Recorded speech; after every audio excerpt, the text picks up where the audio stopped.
Yo, what's going on? Welcome back to another live. I am excited. It is Friday. We're getting closer to Christmas. So if you clicked on this video or if you scroll past this live, welcome. I want to go ahead and give you a full breakdown. Always remember, if you want to see the quick, short, and straight to the point tips, you can always go to the regular videos. But if you want to come hang out, you want to come chill and kick back and get it raw and unedited, you can stay for the lives or you can watch both. So that's what we want to do over here at B. So you be patient with me and let us break down a good extended version of today's video. As always, I want you to befriend the day if you're riding on the way to work or if you are, I don't know, whatever it is that you're doing in the morning, because you are very important. You're a very special person. You might even be working out. Get on that treadmill and boop, boop, boop, boop, boop, boop, boop, boop. Get on that elliptical and boop, boop, boop, boop, boop, boop, boop, boop. Get on that Stairmaster. Boop, boop, boop, boop, boop. Get on whatever, and you make sure that you get that cardiovascular work in, get that heart pumping. We need to keep the heart pumping. Pump, pump, pump it up. All right, so discover your calling. Whatever it is you obsess over, I need for you to fully emerge in it. I don't need you to half emerge. I need you to fully emerge. Just think about if you are in a bathtub and you need to submerge, don't half submerge, fully submerge, because I need you to get clean. So that's what we have to do. We have to fully immerse ourselves into this obsession, especially if we identify ourselves with it, no matter what it might be. It could be education, it could be content creation, it could be politics, it could be lawmaking, it can be in the medical field, it can be dentistry, it can be in fashion, it could be whatever it is that you desire. And if I missed your craft, forgive me, but just know it's applicable. So I want to encourage you to fully immerse yourself, and this is why. It is important. You can't just, it's so many people out here that you're not the only individual that does what you do. So what you have to do, you have to fully immerse yourself. You have to fully commit yourself, because you got to separate yourself from the competition. And your first form of competition is yourself.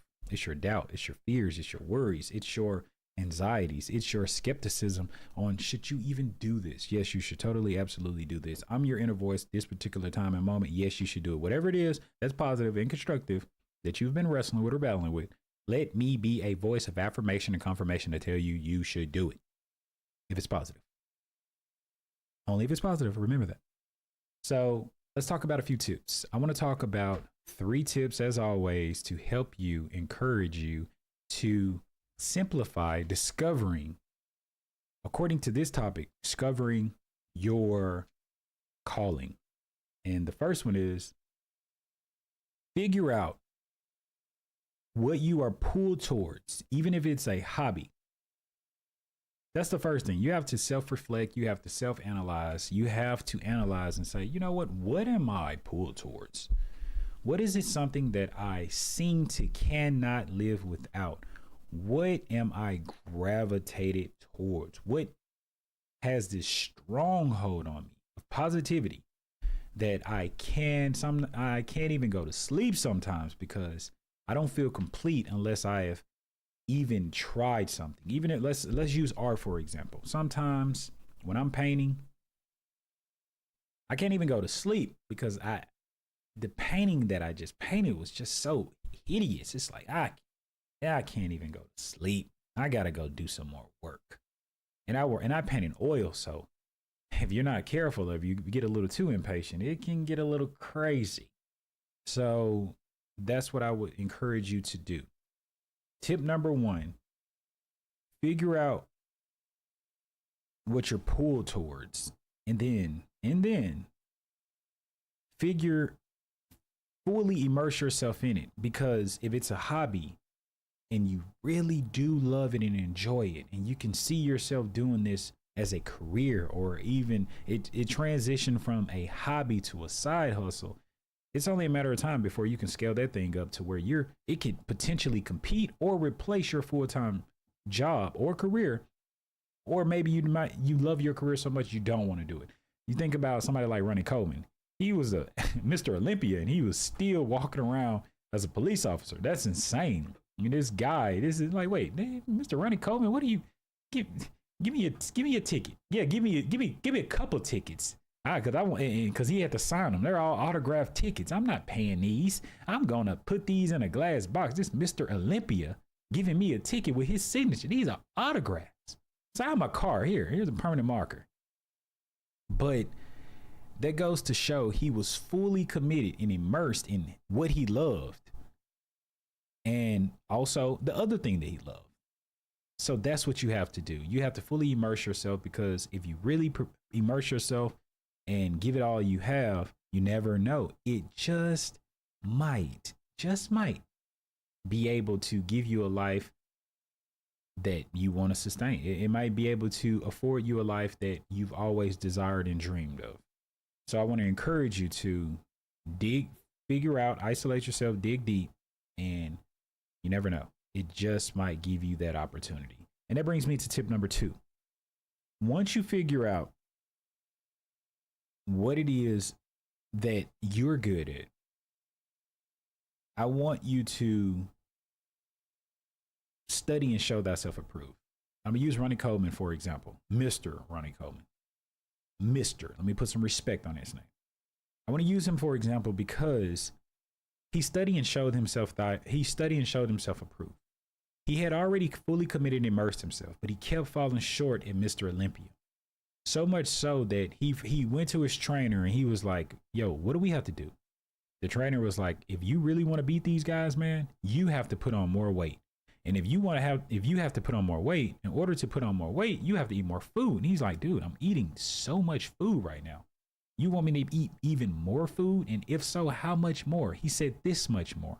And he was like, whoa, I'm struggling getting the amount of food in, because if you're not familiar with bodybuilding, you have to eat. Oh yeah, by the way, Ronnie Coleman, Mr. Olympia, he is tied for the most Mr. Olympias. He was one away from being the greatest of all time. He lost to Jay Cutler. Shout out to Jay Cutler. But anyway, being a bodybuilder, you have to eat sometimes anywhere from 8 to 10 times a day, because you literally have to wake up out of your sleep just to eat and just to go back to sleep. Terrible. Very difficult. And because you're always hungry, especially if you're this size with this much mass on you, you have to be better and separate yourself from your opponent. So anyway, fast forward back to what I was saying. You have to study and show thyself approved. That's what he realized he had to do. He had to go back to the drawing board. I keep falling short. I keep coming in second. I keep coming in third. I keep coming in the top 10. I want to be numero uno. I want to be number 1. I want to be number 1. So he had to go back. He was already fully immersed. He committed to this, but he just kept falling short. And then he went back to the drawing board to study and show thyself approved. And he put in more work, and he realized that, okay, what I'm doing is good, but it's not great, because obviously I'm falling short. So what do I have to do? I have to eat more. That's what I'll do. I have to work out harder. That's what I'll do. I have to put on 10 more pounds of muscle this year. That's what I will do. Whatever it takes. I am not compromising. I am not complaining. I am not doing anything other than putting in the required work. So with that being said, that's what tip number 2 is. You have to study your field, your hobby.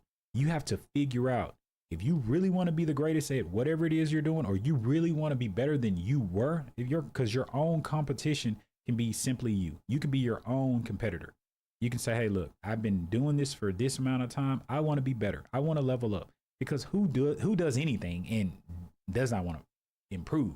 If that's your thing where, you know what, I just want to do this and I don't want to improve it. I don't care if it's a hobby. I don't care if you're clay making and making plates and cups and vases or vases, however you want to pronounce it.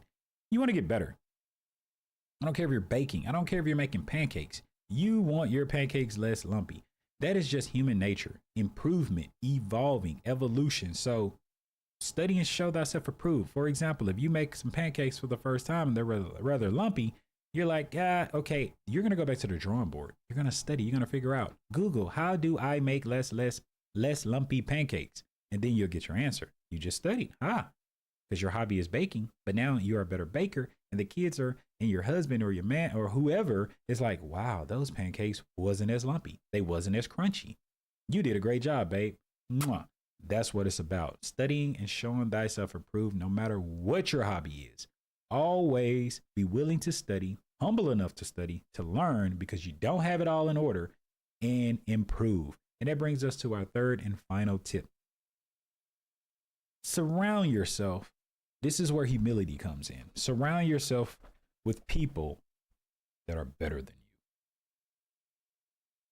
That right there is difficult to do because you have to have something in you to say, I know this person is better than me. I give my all every single day. And I still fall short to this particular individual. Therefore, you have to learn from them. Try your best to learn from them. If all fails, you might remain number 2, and that's okay.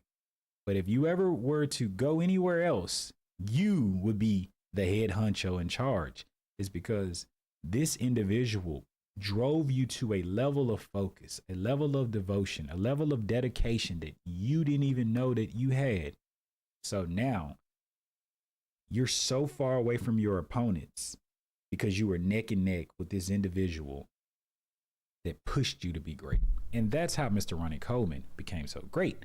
He was trying to beat the guys. Just think about it. He went from 10th place to 3rd or 4th place. And then you go from 4th place to number 1. That's a large leap in a short amount of time. And he realized, now that I've experienced what it feels like to be number 1, I'm going to jump even 10 more spaces higher than number 1 so that I can separate myself completely from my competition. And he did that by surrounding himself with individuals that knew more than him, that worked harder than him, that were just better than him. And he was patient enough and waited his turn, and his turn came, and he became one of the greatest to ever do it. So that's what I want to encourage you to do. Discovering your calling. 3 tips. 3, immerse yourself. Immerse yourself. Fully dig deep within. And once you immerse yourself, that brings you to step number 2. Tip number 2, you have to study because you're fortunate. Let me tell you how gifted you are. If you can even figure out what you're good at, you can even figure, you know how many people that are walking around that does not know their purpose? If you are one of those blessed, lucky, fortunate individuals that know their purpose and you do not give it your all, study and show thyself approved, you are doing a disjustice to all of the individuals that never realize their full potential, understand or experience or come face to face with purpose, their potential. So you're fortunate. Tip number 2, study. Don't take it for granted. Give it your all. Master it. Figure out. Surround yourself. That's not tip number 3, but study it. Do whatever it is that you have to do. Do what you have to do. Study it. Learn it. Obsess over it. It might just provide a life that you could never you have dreamed or imagined. And that brings us to the 3rd and final tip. Surround yourself with fired up individuals. Surround yourself with individuals that desire to have whatever it is, that are goal oriented, that are like-minded, that are just fired up individuals that brings the best out of you. You cannot always be the best in the room. You cannot always be the best. You just can't always be the best in the room. If you're always the best in the room, it sounds as if you're the teacher and everyone is the student. Some points in your life, you need to be the student.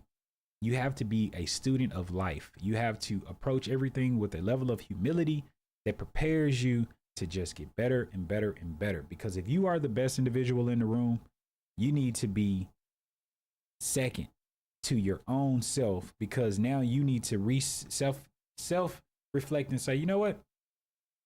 I need to find some greater people in this world that are better than me so that I can learn. And the reason why you need to have that competition with yourself, you need to always be hungry. You need to always be desperate to elevate. Think about Steve Jobs. I'll leave you with this. Steve Jobs was he always surrounded himself with smarter people. He always surrounded himself with people that can help push this agenda even further. Just think about Macintosh at one point of time and look at Apple today.